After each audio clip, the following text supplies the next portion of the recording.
दर्शकहरू हेर्न सक्नुहुन्छ यहाँनिर धेरै महिला दिदीबहिनीहरूलाई देखिरहनु भएको छ। यहाँनिर यता पनि बस्नु भएको छ देख्न सक्नुहुन्छ र भगवानको मन्दिरमा आउनु भएको छ र यहाँनिर हेर्न सक्नुहुन्छ किन आउनु भएको छ उहाँहरू, यो फुल किन सजाइरहनु भएको छ यहाँनिर त्यो विषयमा हामी सोध्नेछौँ है त। ल हजुरबाट सुरु गरेँ, बताउनुहोस् त आज तपाईँ आउनु भएको छ फुल लिएर, के को लागि आउनु भएको छ यहाँ? यो हामीहरूको मैथिली समाजमा जति चेलीबेटीको यसपालि बिहा भएको छ त्यो सबैको नाग पूजा हुन्छ। एकैछिन तपाईँले हल्ला नगरिदिनु ल, शान्त बस्नु ल, यहाँ सुन्न पाइँदैन। फुल लोर्ने हो, भोलिपल्ट पूजा गर्ने हो।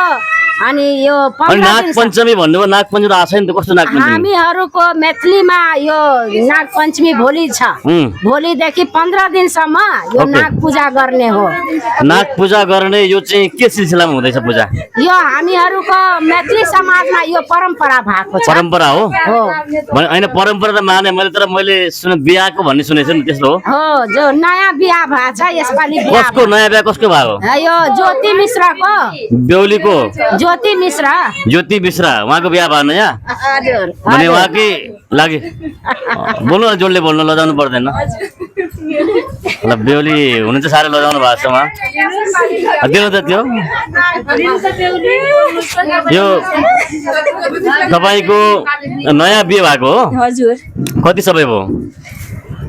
8 महिना भयो। 8 महिना नयाँ हुन्छ त कहीँ पुरानो भएछ भनेपछि, तर पूजा गरेर बाँकी रहेछ। 1 वर्षभित्र गर्नु पर्यो नि त। यो फुल लगेर के गर्नुहुन्छ भन्नु त? ल बेहुलीले भन्नुहोस् न,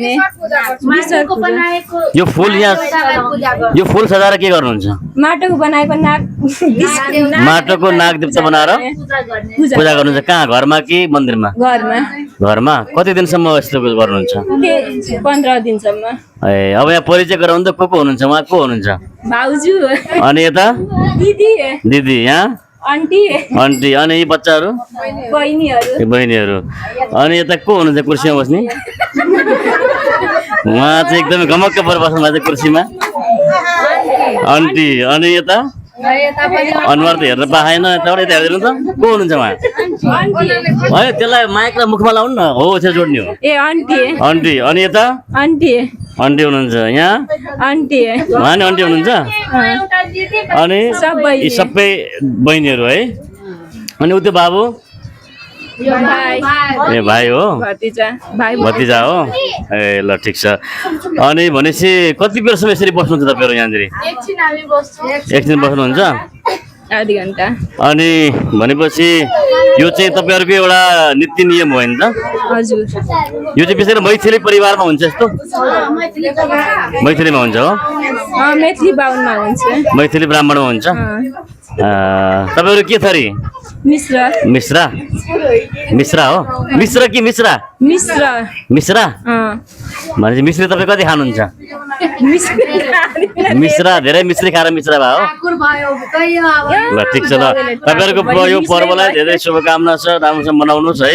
र आफ्नो जति गरे पनि आफ्नो धर्म संस्कृति बिर्सिनु हुँदैन, आफ्नो धर्म संस्कृतिलाई सधैँ याद राख्नुपर्छ है।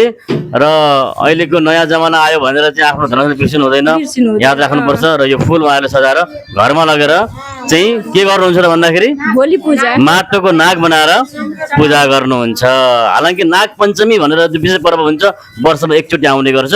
तर यो चाहिँ उहाँहरूको मैथिली परिवारमा चाहिँ विशेष गरेर विवाह भएको 1 वर्षभित्रमा पूजा गर्ने प्रचलन हुन्छ। यो जानकारी गराउनुभयो, यहाँहरू सबैलाई धेरै धन्यवाद दिन चाहन्छु। र यसै गरी आफ्नो संस्कृतिलाई जोगाइराख्नुहोस्, अगाडि बढ्नुहोस्, यही भन्न चाहन्छु म। अनि अहिले एउटा कुरा सोधेँ मैले तपाईँलाई, जस्तै अहिले यो सुनसरीमा घटना भयो नि, बोलगमका मान्छेहरू निस्केका थिए अनि मुस्लिम समुदायबाट चाहिँ हमला भयो, यस विषयमा तपाईँ के भन्न चाहनुहुन्छ? जहाँ जाँदै मनमा लागेको कुरा भन्नुहोस् ट्याक्कै। यस्तो चाहिँ नहुने भने आफ्नो हामी सधैँ मिलिजुली बस्नुपर्छ।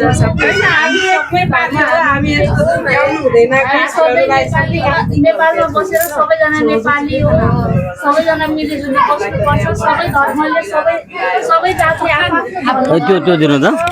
नेपाल अहिले त्यसो भए त हिन्दू राष्ट्र हुनुपर्छ माग आइरहेछ, तपाईँ के भन्नुहुन्छ?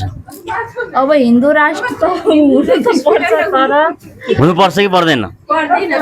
त्यस्तो हिन्दू राष्ट्र पर्दैन?